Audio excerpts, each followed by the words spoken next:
नमस्कार. मी पुष्पलता जगताप आणि तुमचं माझ्या यूट्यूब चॅनलमध्ये खूप खूप स्वागत आहे. आजच्या व्हिडिओमध्ये आपण जाणून घेणार आहोत वृद्ध पालकांचं न दिसणारं बलिदान. चला तर मग मित्रांनो, वेळ होण्याआधीच जाणून घ्या तुमच्या आईवडिलांचं न दिसलेलं किंवा न दिसणारं ते बलिदान. जरा विचार करा, तुमच्या चेहऱ्यावरचं जे हास्य आहे, तुम्ही जे आज आरामदायी जीवन जगत आहात किंवा तुमच्या मुलांचं प्रत्येक स्वप्न, या सर्वांच्या मागे कोण उभं आहे याचा कधी विचार केला आहे का? आणि एवढंच नाही, तर तुम्ही ज्या घरात तुम्ही सुखाने राहता त्यासाठी किती त्याग न बोलता आणि कुठेही वाच्यता न करता चुपचाप दिलं गेलेलं बलिदान दिलं गेले असेल. आज आपण बोलणार आहोत त्याच विषयावर, तुमच्या वृद्ध आईवडिलांबद्दल, कदाचित आजी आजोबाबद्दलही असू शकतं. हे जे लोक आहे ज्यांनी आपले स्वप्न, आपला आनंद इथपर्यंत की आपले आरोग्याची सुद्धा पूर्ण पर्वा न करता केवळ तुमच्या सुखासाठी तुम्हाला चांगलं जीवन जगता यावं, हीच त्यामागची भावना.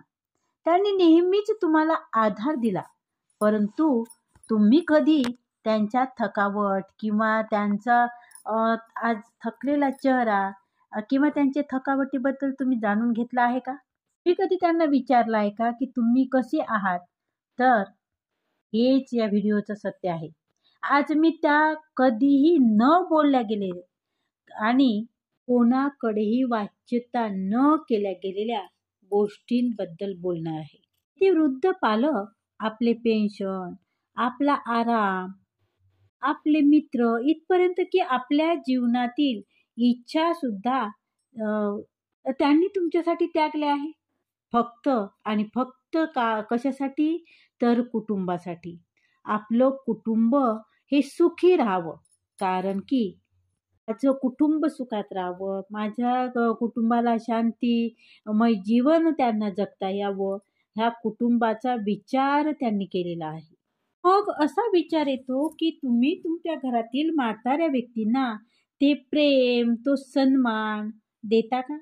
किंवा दिला आहे का? ज्या प्रेमाचे, ज्या सन्मानाचे ते हकदार आहे, त्यांचा हक्क आहे. कारण की सत्य हे आहे की त्यांच्याशिवाय तुम्ही काहीच नाही. त्यांच्या त्यागाच्या याच्यावर निव्वळ किंवा त्यांच्या त्यागातून आजचं हे कुटुंब साकारलेलं असतं. त्यांनी खूप त्याग केलेला असतो तुमच्यासाठी, तुमच्या भविष्यासाठी, आणि आज आपण त्याच्यावर प्रकाश टाकणार आहोत. त्यातील नंबर 1, तुम्ही कधी असा विचार केला आहे का की घरात कधी पैशाची तंगी असेल आणि नोकरीच्या काही समस्या असतील किंवा मग मुलांच्या शिक्षणात मोठा खर्च येत असेल, तेव्हा सर्वात पहिले कोण समोर येतो? याचा विचार तुम्ही कधी केला आहे का? बघा, विचार करा. हां, तुम्ही बरोबर ओळखलं, तुमचे आई वडील, बरोबर ना? किंवा घरातील जे कोणी ज्येष्ठ असतील तेच सर्वप्रथम समोर येतात मदत करण्यासाठी किंवा तुमच्या समस्येवर उपाय म्हणून किंवा तुमच्या समस्या सॉल्व करण्यासाठी तुमचे वृद्ध पालक समोर येतात. आता वृद्ध झालेले असतात, परंतु त्यांचा आराम करणे हा त्यांचा अधिकार आहे. त्यांनी जास्तीत जास्त आराम करणे किंवा आपल्या स्वतःकडे लक्ष देणे, स्वतःसाठी जीवन जगणे हे आता मुख्य असते, कारण त्यांचं वय झालेलं असतं. परंतु त्यांच्या अधिकारापेक्षा किंवा त्यांच्या त्या हक्कापेक्षा त्यांना ती जबाबदारी मोठी वाटते आणि त्यांना ती जबाबदारी स्वस्थ बसू देत नाही. रिटायरमेंट नंतर जे पैसे त्यांनी आपल्या म्हातारपणासाठी सांभाळून ठेवलेले असतात, ते पैसे बरेच वेळा मुलांचे स्वप्न पूर्ण करण्यासाठी त्यांना खर्च करावे लागतात. कधी काय होतं की मुलगा म्हणतो की मला बिझनेस सुरू करायचा आहे, किंवा कुठल्या याच्यासाठी डोनेशन भरायचं आहे आणि मग अशा वेळेला पालक जे असते तेच पालकच समोर येतात आणि आपली आयुष्यभराची जी जमापुंजी असते ती मात्र ती मुलांसाठी खर्च करतात. बरोबर ना? मुलीचं लग्न करायचं आहे तेव्हा आपल्या सोन्याचे दागिने सुद्धा मोडतात किंवा ते विकतात, नाही का? नातवांच्या शिक्षणासाठी जर मोठा खर्च आला असेल, येत असेल, तर ते आई वडील, तुमचे वृद्ध आई वडील ते काय करतात की तुम्हाला पैशाची अडचणी यावू नये किंवा तुमच्यावर जास्त ओझं होऊ नये किंवा तुमच्यावर जास्त तणाव येऊ नये म्हणून आपली औषधी किंवा छोट्या-छोट्या गोष्टी ते सोडून देतात. त्या पूर्ण करण्याचा ते प्रयत्न करतात, की ते सोडून देतात त्या गोष्टी. त्यांच्यावर नको त्या गोष्टीचा खर्च. आणखीन आपल्यामुळे त्यांना त्रास व्हायला नको, असा ते विचार करत असतात.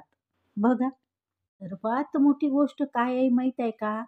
हे जे ते करत असतात, जे काही त्यांचं कर्तव्य म्हणा, त्यांच्या जबाबदाऱ्या म्हणा, जे काही ते पूर्ण करत असतात, त्या गोष्टीची ते कुठेही उपकाराची भाषा वापरत नाही किंवा कुठेही दिखावा सुद्धा ते करत नाहीत. मी हे केलं, मी ते केलं, अजिबात त्यांच्या तोंडून ह्या गोष्टी येत नाही. आणि त्यांच्यासाठी ती मदत नसतेच. त्यांच्यासाठी ते त्यांचं एक कर्तव्यच असते. परंतु कधी तुम्ही असा विचार केला आहे का, की त्यांच्या बदल्यात ते स्वतः काय गमावत आहे? विचार करा. एक वृद्ध व्यक्ती ज्याने स्वप्न बघितलं, की रिटायरमेंट नंतर थोडं फिरायचं, हिंडायचं, कुठे फिरायला जायचं, कुठे प्रवास करायचा किंवा छानपैकी आराम करायचा, किंवा जमल्यास आपला एखादा छंद जोपासायचा, आपल्या जुन्या मित्रांना भेटायला जायचं, अशा प्रकारे. परंतु वास्तविकता काय होते किंवा त्यांना काय मिळतं, की त्यांना ते करता येत नाही.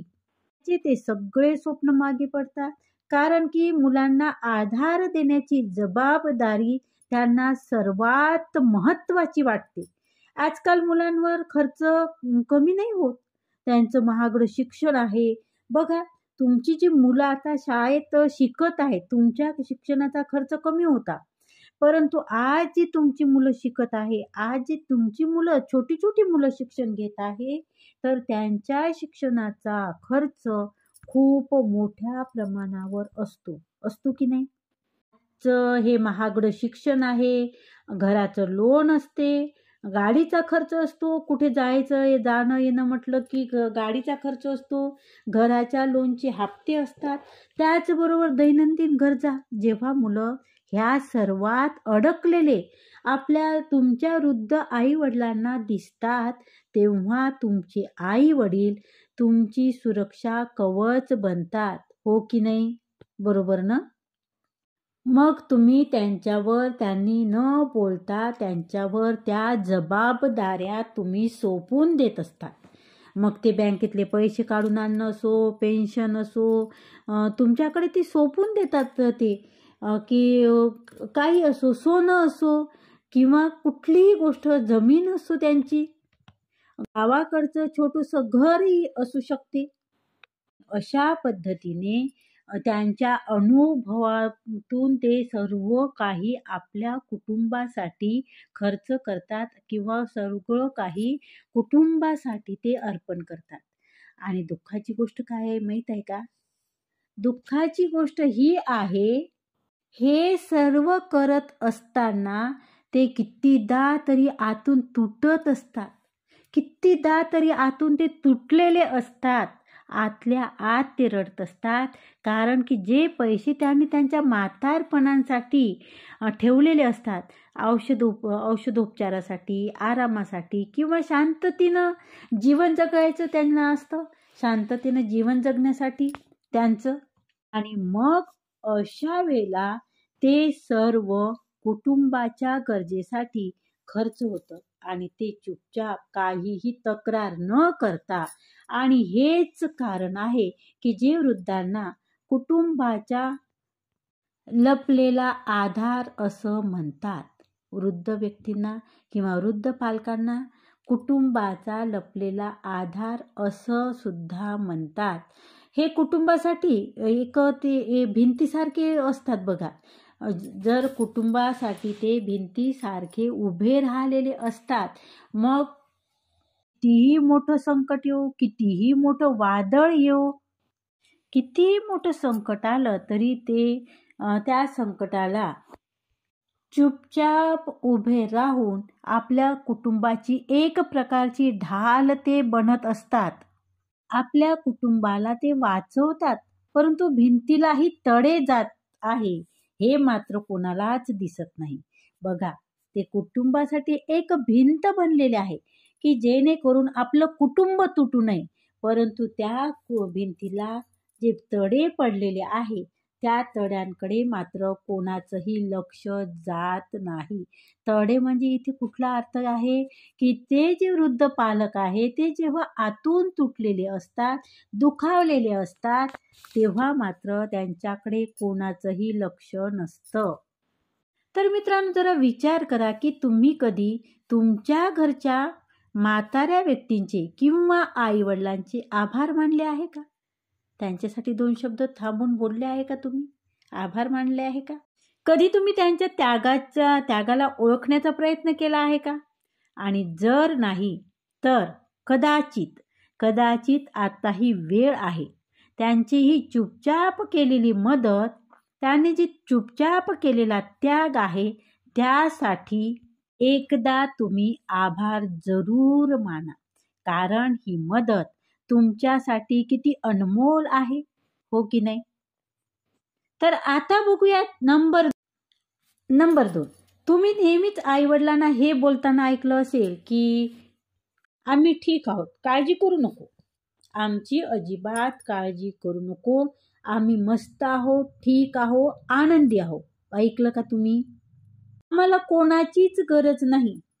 असं सुद्धा आपले पालक, तुमचे पालक कधी कधी बोलताना तुम्ही ऐकलंय ना? पण खरं सांगायचं तर आम्ही ठीक आहोत याच्या मागे खूप मोठं दुःख लपलेलं असतं. आईवडिलांची सर्वात मोठी इच्छा असते की ते आपल्या मुलांवर ओझं बनायचं नाही. त्यांना वाटतं की मी माझ्या मुलांवर ओझं बनणार नाही. माझ्या मुलांवर ओझं मला पडू द्यायचं नाही. त्यांना वाटत असतं की ते प्रत्येक छोट्या मोठ्या गोष्टीसाठी मुलांवर अवलंबून राहिले तर कदाचित त्यांची मुलं परेशान होतील, त्यांच्या मुलांना त्रास होईल.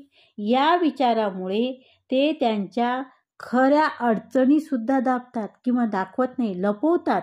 विचार करा, आजारपणात त्यांना औषधाची गरज आहे, त्यांना डॉक्टरकडे नेण्याची गरज आहे, त्यांना डॉक्टरकडे दाखवण्याची गरज आहे, परंतु ते कितीदा तरी असं होतं की ते इलाज सुद्धा टाळतात, उपचार टाळतात. कारण फक्त हेच असतं की त्यांचा खर्च वाढेल, हेच त्यांच्या मनात भीती असते किंवा हेच त्यांना वाटत असतं की आपला खर्च वाढेल. आणि मग ते विचार करतात की जाऊ द्या, आता हे एवढं सहन करू आणि कशाला मुलांवर ओझं होईल मुलांना. आणि ते ओझं टाळण्याचा ते खूप प्रयत्न करत असतात. कितीतरीदा ते प्रयत्न करत असतात. आणि कितीतरी आईवडील एकटं राहणं पसंत करतात.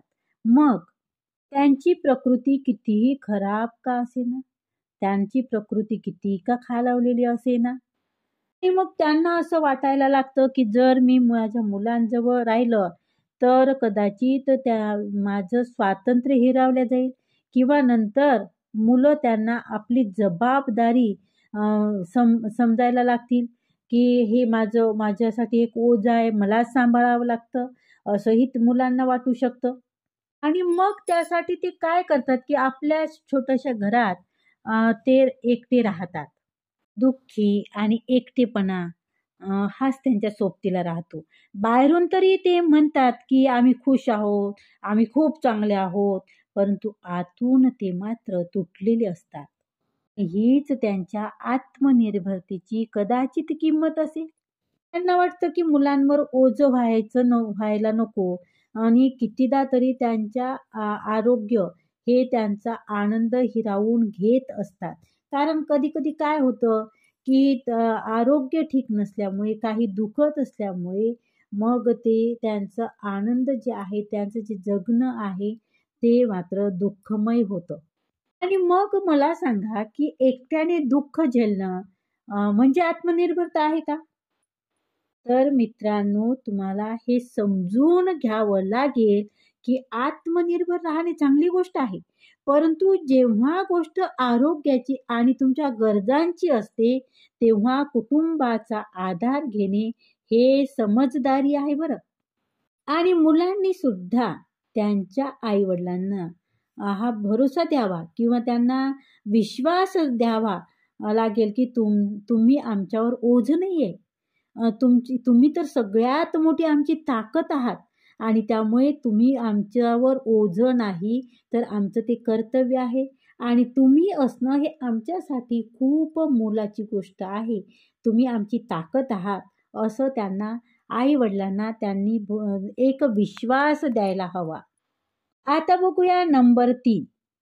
तुम्ही कदाचित कधी बघितलं असेल, की वय वाढल्यानंतर वृद्ध पालकांजवळ सर्वात मोठी दौलत असते, ते त्यांचं नातं आणि त्यांचा छंद.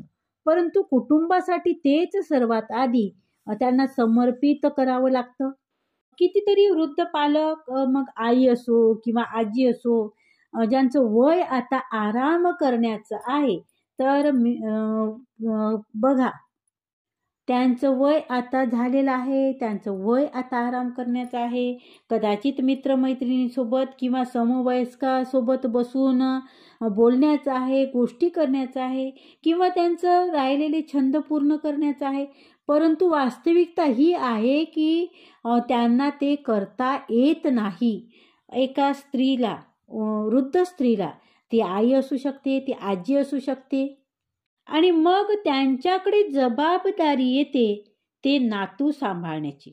तर नातू सांभाळणं हे कर्तव्य आहे, ही जबाबदारी आहे.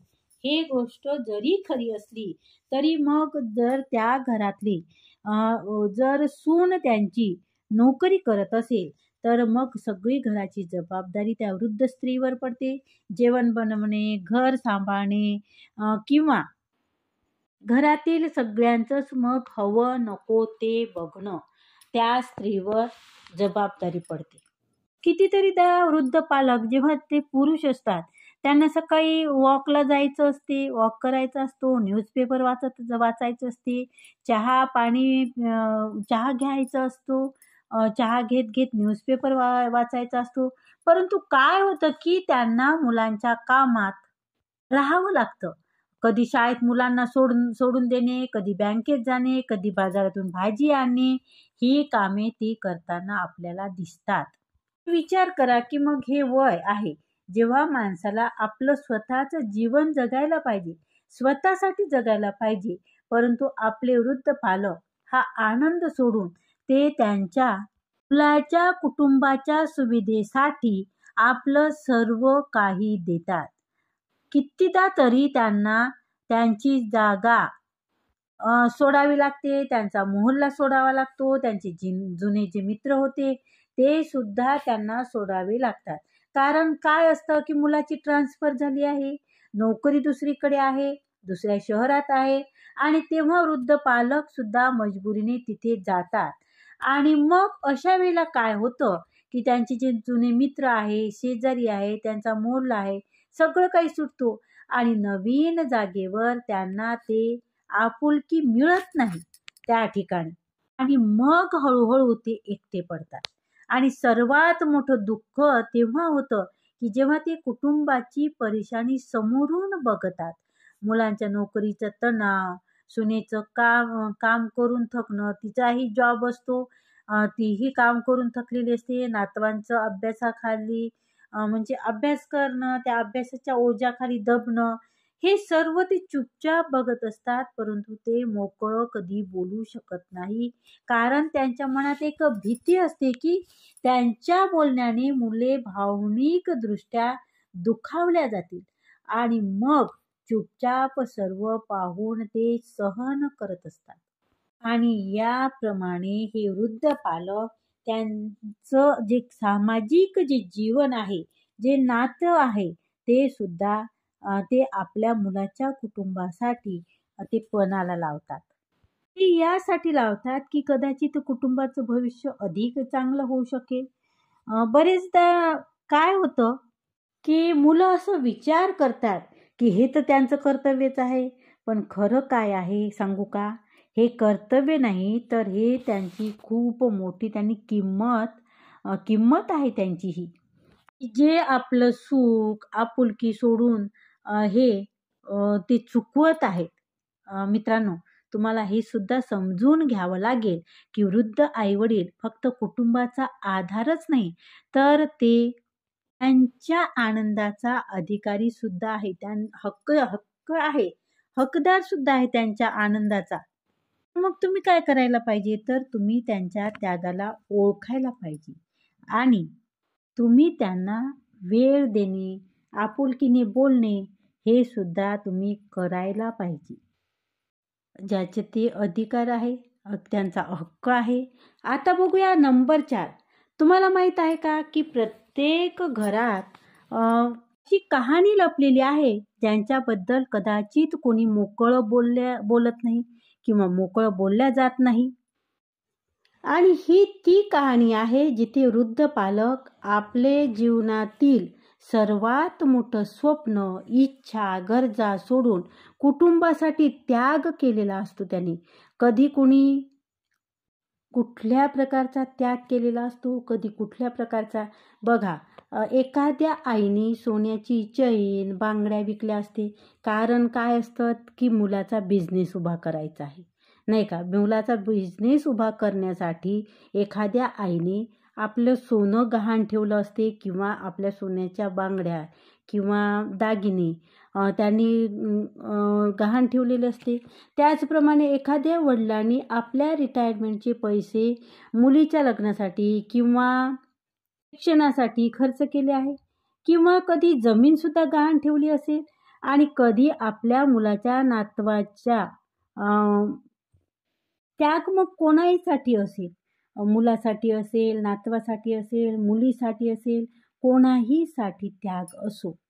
परंतु लक्ष देण्यासारखी गोष्ट ही आहे, की सर्व करत असताना ते मात्र सांगत नाहीत.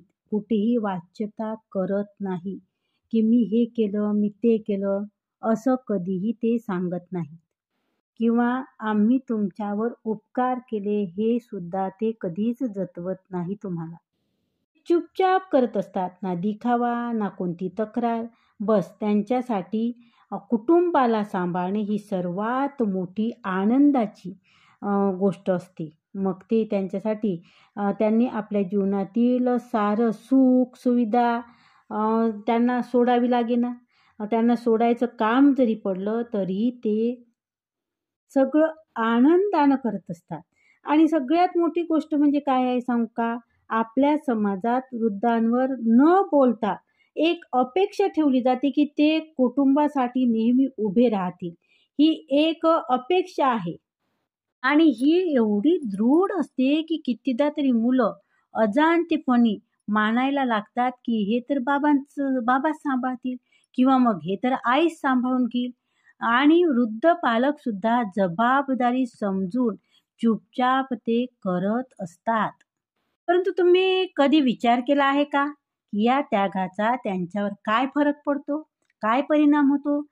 ते जेव्हा हे आपले स्वप्न, त्यांची इच्छा हे दाबतात किंवा लपवतात, तेव्हा ते आतल्या आत त्यांच्या मनात एक खालीपण येतं. कितीदा ते रात्री एकटे बसून विचार करतात, कदाचित मी माझ्यासाठी काहीतरी करायला पाहिजे होतं किंवा कदाचित मी माझ्यासाठी काहीतरी केलं असतं. परंतु नंतर ते कुटुंबाचं सुख बघून किंवा आनंदी कुटुंब बघून मग ते कदाचित ते त्यांचं स्वप्न ते विसरूनही जातात. ही खरी ताकद हीच आहे त्यांची. आजची पिढी आणि जुनी पिढी याच्यातील हा फरक आहे. आज तुम्ही स्वतंत्र आणि स्वतःसाठी जगावं यावर विश्वास ठेवत असला तरी वृद्ध पालकांसाठी स्वतःसाठी जगणं म्हणजेच कुटुंबासाठी जगणं असतं. त्यांचा आनंद त्यांचे नातू, त्यांची मुलं, त्यांच्या यशात असतं. आणि ही कहाणी नाही आहे, हे एक तुम्हाला आरसा दाखवत आहे आणि आठवण करून देत आहे की तुमचे वृद्ध आई वडिलांनी चुपचाप केलेला त्याग हा खरं तर कुटुंबाचा एक पाया आहे. आणि आताही वेळ आहे तुमच्याकडे. तुम्ही फक्त ही कहाणी म्हणून न ऐकता ही जाणून घ्या आणि तुमच्या वृद्ध पालकांना सन्मान द्या. त्यांचा सन्मान करा. त्यांना सन्मानितपणे जीवन तुम्ही जगत असताना त्यांना सन्मान द्या. त्यांच्याशी तुम्ही सन्मानाची वागणूक द्या.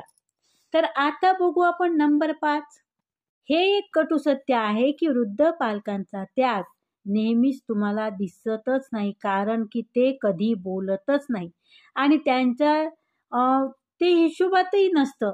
मग त्यांचं कुठल्याही प्रकारचा त्याग त्यांनी केलेला असो, पण त्याचा अर्थ असा नाही की तुम्ही दुर्लक्षच करायला हवं, असा बिलकुल नाही. आता वेळ आहे की त्या त्यागाला तुम्ही फक्त जाणून न घेता ते खुल्या मनाने ओळखा आणि त्यासाठी धन्यवाद म्हणा. आता विचार करा, आई वडिलांनी तुमच्या शिक्षणासाठी त्यांचं स्वप्न सोडलं असेल, तुमच्या आनंदासाठी त्यांनी दागिने मोडले असतील, जमीन जरी विकली असेल, तर मग त्यांचं फक्त हे कर्तव्य होतं, हे त्यांचा त्याग होता. आणि ह्या त्यागाला ओळखणे हे सर्वात मोठी माणुसकी आणि मानवता आहे. आणि कितीदा तरी वृद्ध पालकांना फक्त हेच हवं असतं की त्यांचं ऐकून घ्यावं, कोणी त्याला विचारावं की तुम्ही कसे आहात, त्यांच्यासोबत बसून 2 गोष्टी कराव्या किंवा चहा त्यांच्यासोबत बसून घ्यावा. ह्या छोट्या छोट्या गरजा त्यांच्या पूर्ण कराव्यात असं त्यांना वाटत असतं. काही छोट्या छोट्या गोष्टी त्यांच्या पूर्ण करायला पाहिजेत तुम्ही, जसे की औषधं वेळेवर त्यांना आणून देणे, त्यांना डॉक्टरांकडे घेऊन जाणे. आणि मग तुम्ही बस एवढी जाणीव करून द्या त्यांना की तुम्ही कुटुंबासाठी ओझं नाही, तर तुम्ही कुटुंबाची खरी ताकद आहात.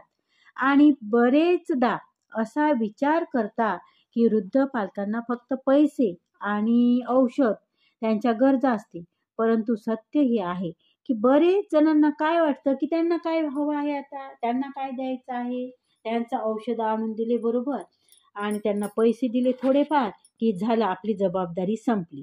असं बऱ्याच पाल्यांना वाटतं की बऱ्याच मुलांना सुद्धा असं वाटतं.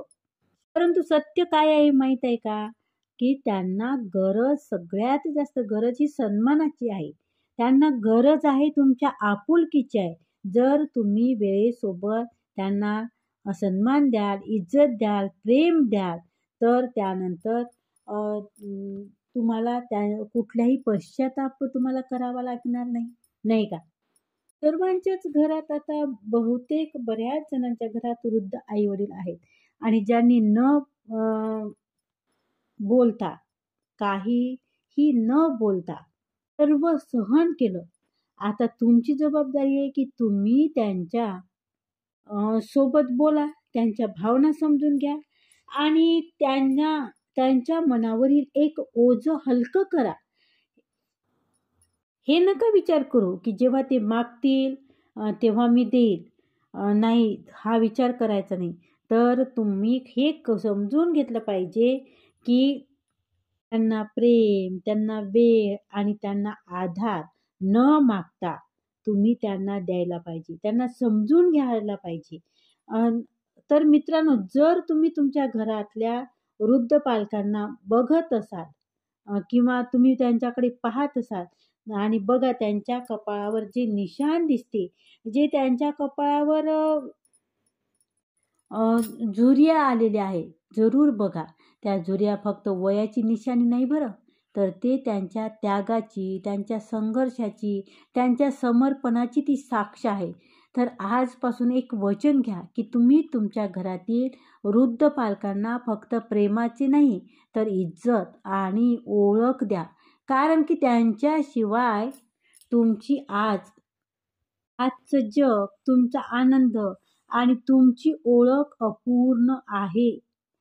या पूर्ण व्हिडिओचा सार हाच आहे की मित्रांनो, जर मागे वळून विचार करा की तुमची आजचे जीवन जितकं सोपं, आरामदायी आणि आनंदी आहे, त्यामागे तुमच्या पालकांचा चुपचाप केलेला त्यांनी त्याग आहे, जरूर आहे, नाही का? आणि कधी आईने दागिने विकले असेल, कधी वडिलांनी आपले स्वप्न दाबले असेल किंवा आरोग्याची सुद्धा त्यांनी पर्वा कधी केली नसेल, फक्त त्यासाठी की आज तुम्ही आणि तुमचं कुटुंब सुखी होऊ शकेल. परंतु खेदाची गोष्ट ही आहे की बरेचदा तुम्ही या बलिदानाला फक्त कर्तव्य समजता. तुम्ही विचार करता की हे तर आई-वडिलांचं कामच आहे. परंतु सत्य हे आहे की त्यांचा त्याग आणि त्या त्यागाला ओळख. बरेचदा काय होतं की तुम्ही त्यांच्या बलिदानाला फक्त कर्तव्य समजता. तुम्ही विचार करता की हे तर त्यांचं म्हणजे आई-वडिलांचं कामच आहे. परंतु सत्य हे आहे की त्यांचा त्याग आणि त्यांच्या त्यागाला ओळख, त्यांचा सन्मान करा आणि तीच त्यांच्या तुमची माणुसकी आहे खरी. आजचं जग खूप वेगाने बदलत आहे. मुलं व्यस्त आहे, नोकरी, धावपळ आहे आणि कुटुंबासोबत बोलणं खूप कमी झालेलं आहे. परंतु हे धावपळ कुठेतरी तुमच्या वृद्ध पालकांना एकटं तर पाडत नाही ना, एकटं तर सोडत नाही आहात ना. तुम्ही कधी थांबून त्यावर विचार करा की तुम्ही कसे आहात.